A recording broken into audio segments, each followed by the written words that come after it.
All right, so day 12, I watched Satanic Panic, or if you go to Walmart, it's just called Panic, which I think is one of the dumbest things I've ever seen, especially when it comes to Walmart editing. Because Walmart, quick rant, Walmart is one of those things where like they edit stuff. Um, like they used to edit CDs where if they were explicit, they'd always bleep out the F word or the S word, or they would make sure they weren't explicit in terms of CDs, but they didn't edit out their movies or anything. So with this, they just called it Panic, and they have a cover of it called Panic.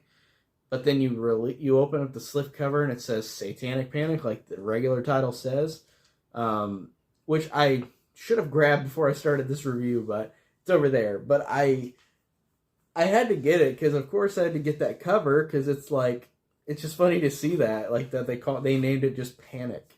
Like, what are the people gonna think of these religious families whenever like they open this up and it's like, oh, it's not Panic, it's Satanic Panic? Like, I don't understand that logic.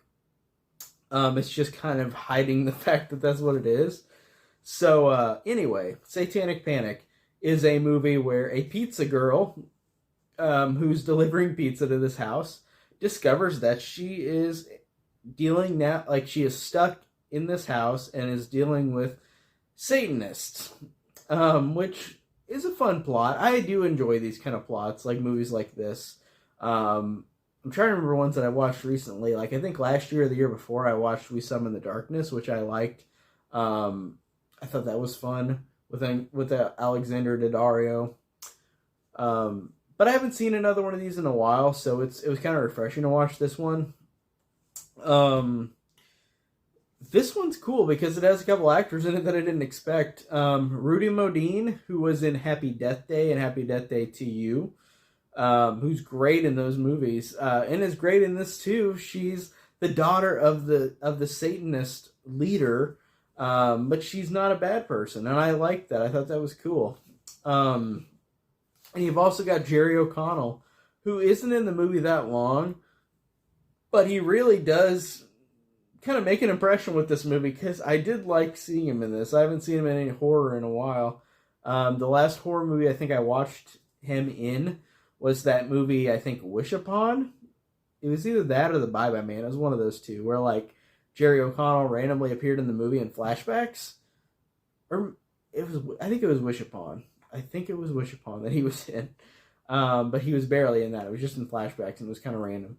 But in this movie, he's got a little more to do than that, even though he's not in the movie that long. But he makes a lasting impression. I think he's great.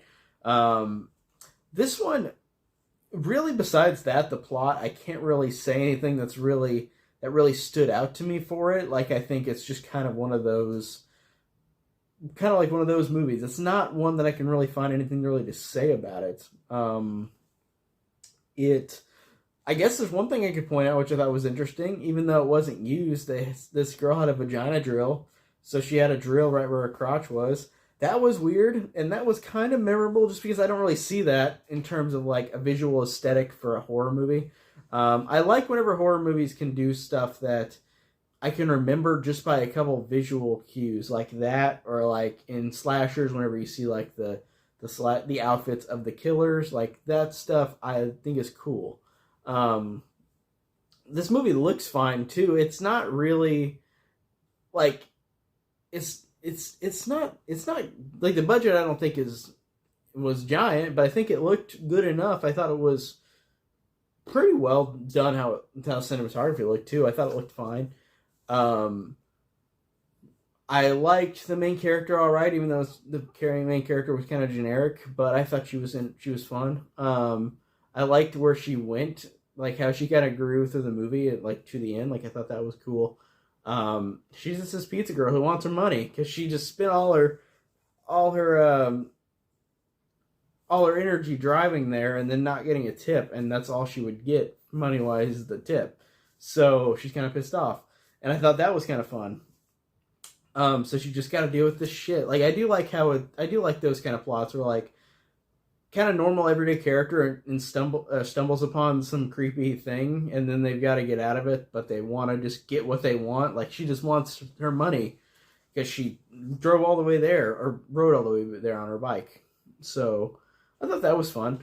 Besides that, really, there's not much else I can say about Satanic Panic. It's totally serviceable. It's not anything that I will watch really again, but it was fine. It's just not really much I can. There's not really much I could think of talking about with this one. It's totally serviceable. I definitely recommend it as a one-time watch personally. But yeah, that's it for day 12. Stay tuned for day 13. See you guys later. Take care.